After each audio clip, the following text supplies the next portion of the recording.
ख़बर अवां सां शेयर कंदासीं। 15 ॾींहनि जी मोहलत ख़त्म थियण बावजूद सिंध जे खरू खाते KTN न्यूज़ जे शहीद रिपोर्टर जान मोहम्मद महर जे कातनि जी गिरफ़्तारी न करे सघी आहे। अवां खे अपडेट कयूं पिया। पुलिस ऑफिसर से बदिलियुनि जे करे शहीद जान मोहम्मद जे कातलनि ऐं ॿियनि ॾोहारनि ख़िलाफ़ कचे में ऑपरेशन बि शुरू न थी सघियो। निगरान घरो वज़ीर हारिस नवाज़ जो चवणु आहे त बदिलियूं मुक़ररियूं थी रहियूं आहिनि। हाणे हिक हफ़्ते अंदरि कचे में ऑपरेशन करे ॾोहारनि खे सोघो कयो वेंदो। शहीद जान मोहम्मद महर जे क़तल केस में घुर्बल जवाबदारनि खे जल्द गिरफ़्तार कंदासीं। हारिस नवाज़ जो चवणु आहे। अवां खे अपडेट कयूं पिया। पुलिस ऑफिसर से बदिलियुनि जे करे शहीद जान मोहम्मद महर जे कातलनि ऐं ॿियनि ॾोहारनि खे कचे में ऑपरेशन न करे सघिया आहियूं। निगरान घरो वज़ीर हारिस नवाज़ जो चवणु आहे त बदिलियूं मुक़ररियूं थी वयूं आहिनि। हाणे हिक हफ़्ते अंदरि कचे में ऑपरेशन करे ॾोहारनि खे गिरफ़्तार कयो वेंदो। शहीद जान मोहम्मद महर जे क़तल केस में घुर्बल जवाबदारनि खे जल्द गिरफ़्तार कंदासीं। निगरान घरो वज़ीर हारिस नवाज़ जो चवणु आहे। 15 ॾींहनि जी मोहलत ख़त्म थियण बावजूद सिंध जे खरू खाते KTN न्यूज़ जे शहीद रिपोर्टर जान मोहम्मद महर जे कातलनि खे गिरफ़्तार न करे सघी आहे। अवां खे अपडेट कयूं पिया। निगरान घरो वज़ीर हारिस नवाज़ जो चवणु आहे त पुलिस ऑफिसर से बदिलियुनि जे करे शहीद जान मोहम्मद महर जे कातलनि ऐं ॿियनि ॾोहारनि ख़िलाफ़ कचे में ऑपरेशन न थी सघियो आहे। 15 ॾींहनि जी मोहलत ख़त्म थियण बावजूद सिंध पुलिस शहीद जान मोहम्मद महर जे कातलनि खे गिरफ़्तार न करे सघी आहे। निगरान घरो वज़ीर जो चवणु आहे त शहीद जान मोहम्मद महर जे कातलनि जी गिरफ़्तारीअ वारो वादो वफ़ा न थियो। सखर पुलिस कातिल गिरफ़्तार करण में नाकाम आहे। अवां खे ॿुधायूं पिया। पुलिस ऑफिसर जे बदिलियुनि जे करे शहीद जान मोहम्मद महर जे कातलनि ख़िलाफ़ कचे में ऑपरेशन न थी सघियो आहे। निगरान घरो वज़ीर हारिस नवाज़ जो चवणु आहे।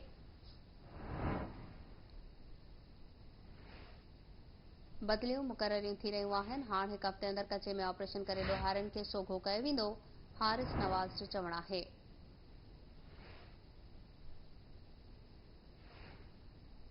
अवां खे ॿुधायूं पिया। शहीद जान मोहम्मद महर जे कातलनि खे हिन वक़्त ताईं गिरफ़्तार नाहे कयो वियो। 15 ॾींहं जी मोहलत बि ख़त्म थियण बावजूद सिंध जे खरू खाते KTN न्यूज़ जे शहीद रिपोर्टर जान मोहम्मद महर जे कातलनि खे गिरफ़्तार नाहे करे सघी।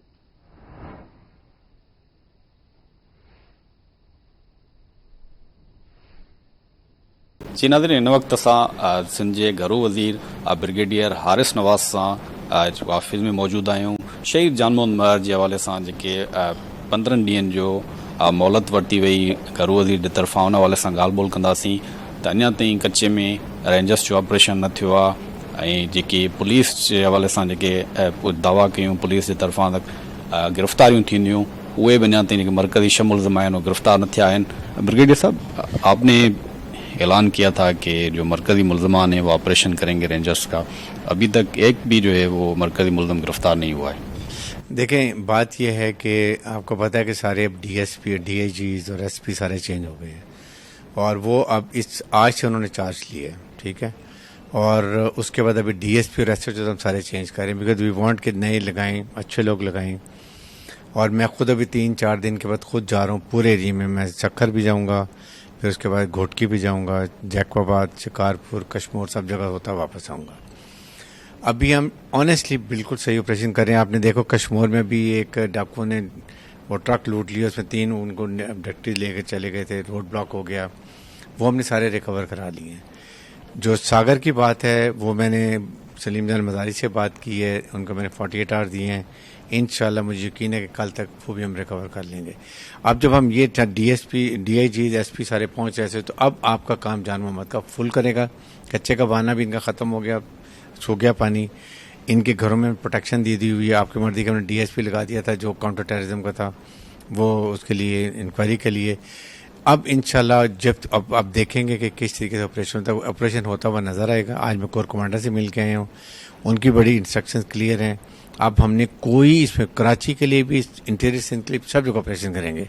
आपको नज़र आएगा किस तरीके से हम काम कर रहे हैं। रेंजर्स को ज़रा अभी तक रिक्वेस्ट नहीं की है, रेंजर्स आएगी तो कच्चे में ऑपरेशन होगा। रेंजर्स आपको ये पता होगा कि जिस दिन ये 3 जो कश्मीर में ट्रक 3 अब्डक्टी ले गए थे, उसी दिन रात को DG रेंजर्स ने 2 कंपनियां विंग कमांडर के साथ इमीडिएट डिस्पैच कर दी थी।